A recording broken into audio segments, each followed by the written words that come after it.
I am the Reverend Jackie Utley, and I pastor the Ascension Lutheran Church in the Eau Claire community of North Columbia, South Carolina. I've been a pastor there at Ascension for the past 10 years.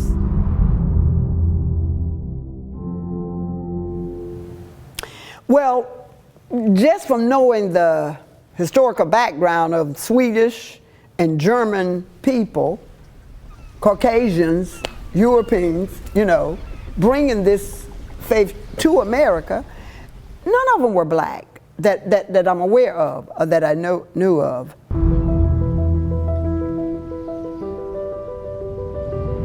One of the things about the story is it's been there from the very beginning.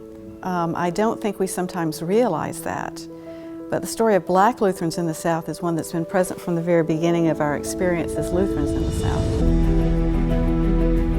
On the mainland, the story begins at the very beginning of settlement here in South Carolina, for example. Enslaved persons were brought to these shores very early on, as early as Europeans. And so they were present from the very beginning of the story. In 1814, this congregation called the Reverend John Bachman to be its pastor.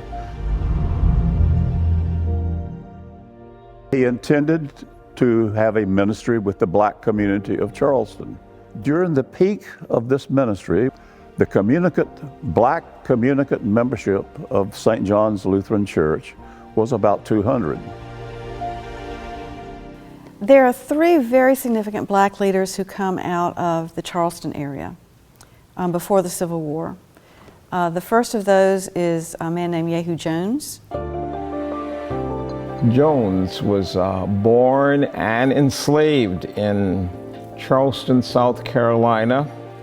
Although he was originally connected with the Episcopal Church, he joined the Lutheran Church and became a member of Charleston's St. John's Lutheran Church in 1820. In 1832, with the encouragement of his pastor, the Reverend John Bachman, who was a principal founder of Lutheran Theological Southern Seminary, Jones traveled to New York for ordination as a missionary to the New York Synod. Bachman probably thought that in South Carolina they were not ready to ordain a black man.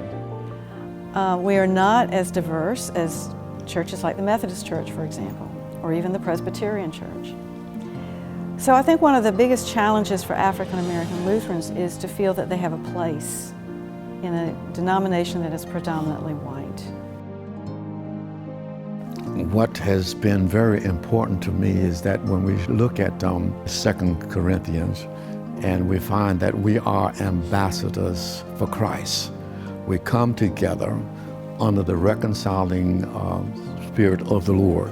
And once we come together, then we can move forward together. But first of all, we have to come. So it has not been easy being in the Lutheran Church, but nevertheless, we persist.